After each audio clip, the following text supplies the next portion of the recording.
Hello and welcome. My name is Alan, and today we are back with more Prose Edda.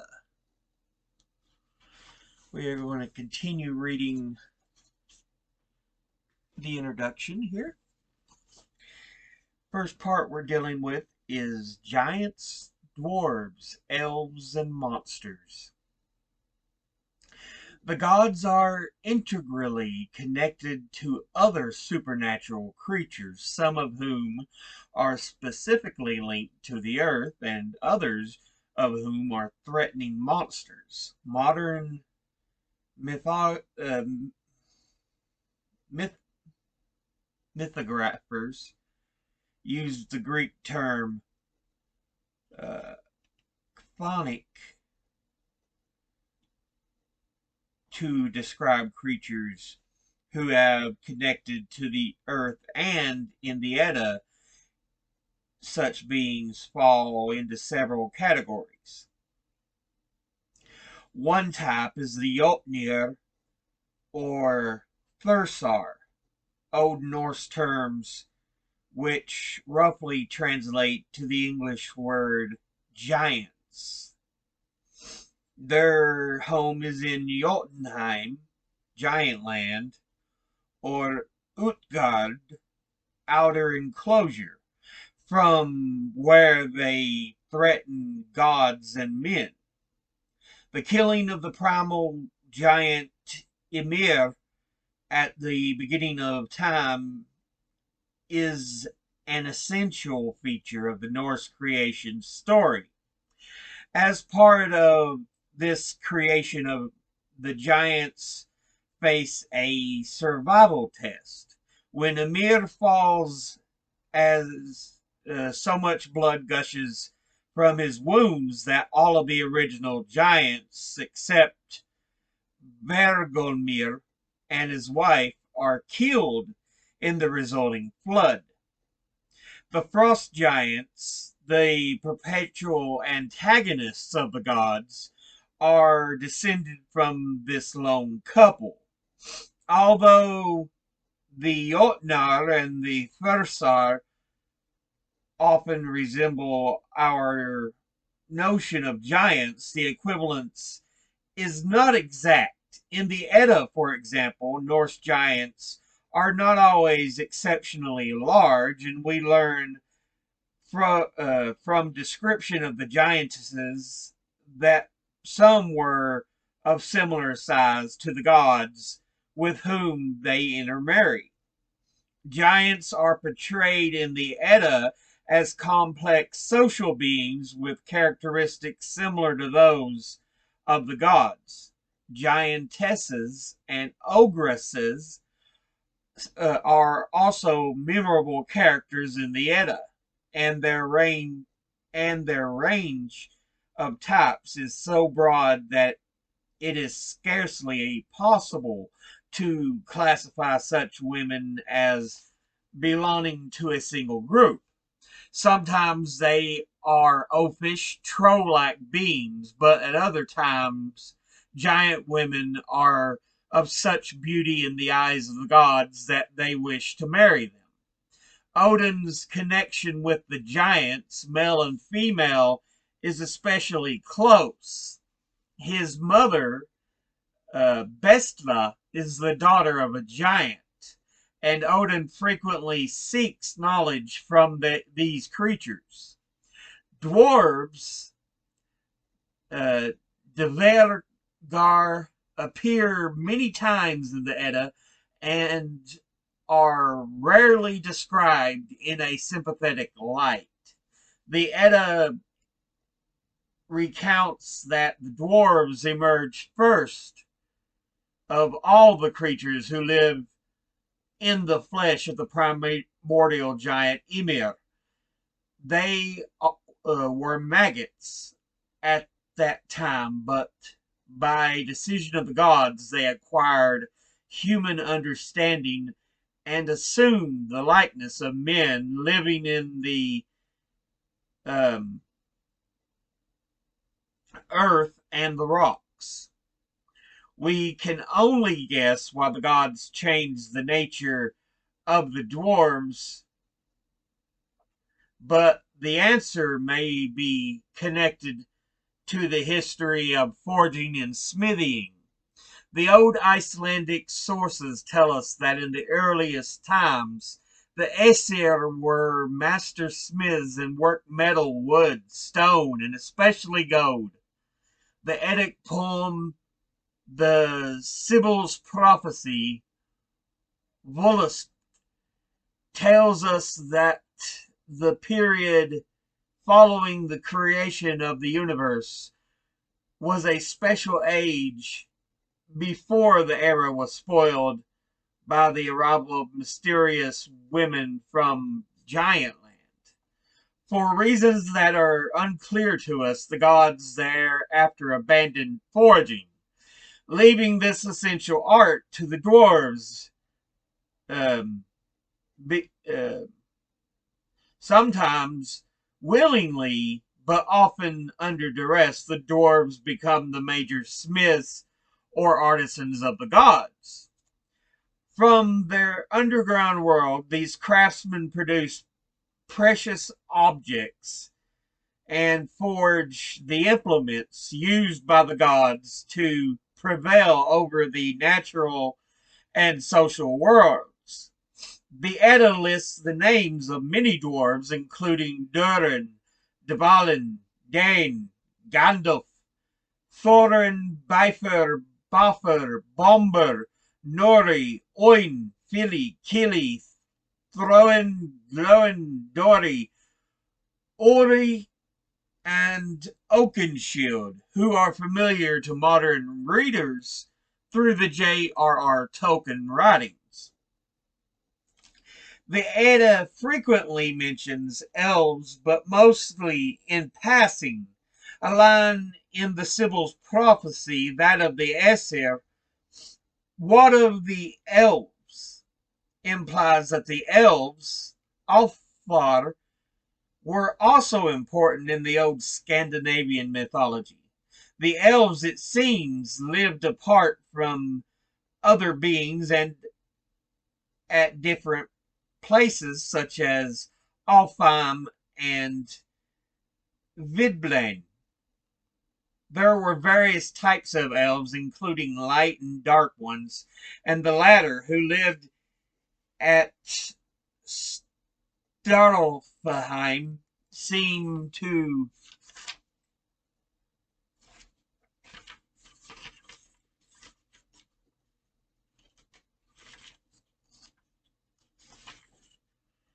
be dwarves. Other indications of the importance of elves in the supernatural world of old Scandinavia include place names connected with their veneration. Many folk tales and medieval sagas also speak of elves. For example, Cormac's Saga, a rich source of folk religion and sorcery in medieval Iceland, provides insight into the role of the elves. After a duel, the wounds of Cormac's opponents are slow in healing, and he seeks the advice of a sorceress who says, "Not far from here is a small hill in which elves live." Get the bull that was slaughtered by Cormac, redden the surface of Knoll with its blood, and make the beast and make a feast for the elves from the meat. Then you will get better. Among the monsters who most threaten the gods are the children of Loki.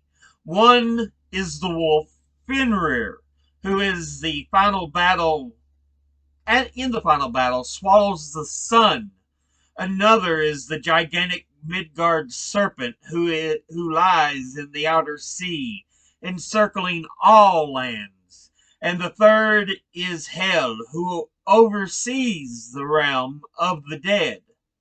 The gods are so fearful of Fenrir that they decide to bind the wolf while still a cub. Only mighty Tyr, a god of war and battle, calms the young wolf long enough to allow the other gods to bind it with a magic fetter, although Tyr loses his hand in the process. The world tree Yggdrasil. Rising into the heavens, the world tree Yggdrasil was a living entity whose branches spread over the lands. The this axis mundi, or cosmic pillar, at the center of the world is described as a giant ash tree, binding together the disparate parts of the universe and serving a symbol for the dynamic cosmos. Above the branches and the foliage of the tree are the heavens, formed from the skull of the primordial giant Ymir, and held in place by 4 dwarves. In the heavens, sun and moon are pulled by chariots and chased by wolves. The giant Revesvelg, in the shape of an eagle, beats his wings, blowing the winds. In response to the question, how should one refer to the sky, a passage in the Edda tells us, by calling it Ymir's head, and hence the giant's skull, the burden of or heavy load on the dwarves, the helmet of the dwarves, west, east, south, and north, the lands of the sun, moon, heavenly bodies, and constellations and winds, or the helmet or house of the air, of the earth, and of the sun. Below the tree's branches lies Asgard, the home of the gods, and the prophetic women called Norns. From Asgard, the rainbow bridge, Bifrost, leads down to Midgard, Middle Earth, the home of men. But a wall encloses Midgard, separating it from the outer region. Utgard, the land of the giants. Beyond Utgard is the outer sea, in which the encircling Midgard serpent lies, biting its tail. Below is the underworld, containing monsters, serpents, and a great hound, as well as the realm of the dead and seething rivers. So yeah. And the next piece we're going to read is the Edda in Iceland and beyond. If I can separate the pages. Written on the far northern edge of the medieval world, the Edda is an extraordinary document for its invaluable insight into the language and techniques of Viking Age skalds, and this was one of the principal reasons that Icelanders took care to preserve the Edda by repeatedly copying it. Iceland was an unusually literate society in the Middle Ages, and copying manuscripts of all kinds was a pastime that remained popular among the Icelanders down to the beginning of the 20th century. In the medieval period, Icelandic manuscripts were made of calfskin, vellum, and were expensive to produce. In early modern times, Icelanders began to import inexpensively manufactured blank paper books, and one piece of evidence of the Edda's continuing popularity is that over 130 paper copies of the Edda survive, many from the 19th century. The Edda's wealth of information about Old Norse mythology was another reason for the Icelanders' continued interest in the work. It was also the major reason why, starting in early modern times, the Edda gained fame outside Iceland. The Edda's entrance into the wider world of Western culture is itself a story. In the 16th century, Denmark was an aggressive power in Northern Europe, seeking primacy in Scandinavia, and in common with the rulers of the states elsewhere in Europe, the Danish kings strove to enhance their ambitious political agenda by documenting the antiquity and legitimacy of their history. For this purpose, the Danish state adopted as its own the mythic and heroic past of all Scandinavia. Iceland became a possession of the Danish king in the late 14th century, and by the 16th century, the Danes had discovered that Iceland's medieval manuscripts were a treasure trove containing information about Scandinavia's past found nowhere else. Icelanders sent manuscripts to the king as gifts, and these and many others found their way into the archives and royal libraries in Copenhagen. The Danish king went so far as to command the Icelanders not to sell their manuscripts outside the kingdom. With the royal government as patron, study and work on the manuscripts, Icelandic students and scholars were invited to Copenhagen to study and work on the manuscripts. Among the most important of these scholars was a humanist, Arngrimur Jonsson, 1568 to 1648, whose influential book, Brevis Commentarius de Islandia, published in Copenhagen in 1593, brought Iceland's medieval writings, including the Edda, to the attention of scholars outside Denmark. Johnson's popular work fueled a growing awareness of the Edda beyond Scandinavia that eventually led to a series of translations of the Edda into modern languages. The first translation of Gylfaginning into English appeared in London in 1770 as part of a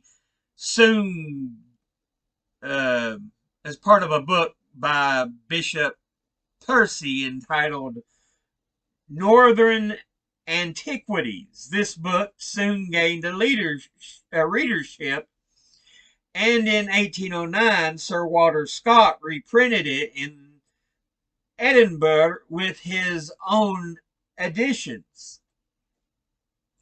By the 19th century, readers of most major European languages were able to learn about the gods, giants, dwarves, elves, and other creatures who populated the cosmos of old Scandinavian belief and imagination. For allowing us to glimpse this complex universe, we owe a debt of gratitude to Snorri Sturluson and the other Icelanders who contributed to writing and preserving the Edda.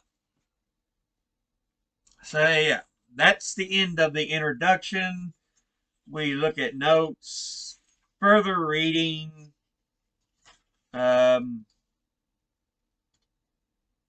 yeah, he lists a bunch of further reading. There's a note on the translation, a map of the North Atlantic, the Barents Sea area. It's got Iceland, Scandinavia, the British Isles. So yeah. But that'll bring us into the actual Prose Edda proper in the next episode. And yeah, we'll start learning more about the Norse gods: Odin, Thor, Freya, Frigg, Hel, Balder. Yeah, all of them that's in the text. But again, remember from what we read, we know this isn't all of Norse mythology, but it's a big look at it, and really the biggest book of information we have. So yeah, but I'll go ahead and end this episode there. As always, educate thyself, think, read, study, learn. Someone tries to tell you something you have trouble believing, ask them to cite their sources. I'll see you all in the next video. Until then, later.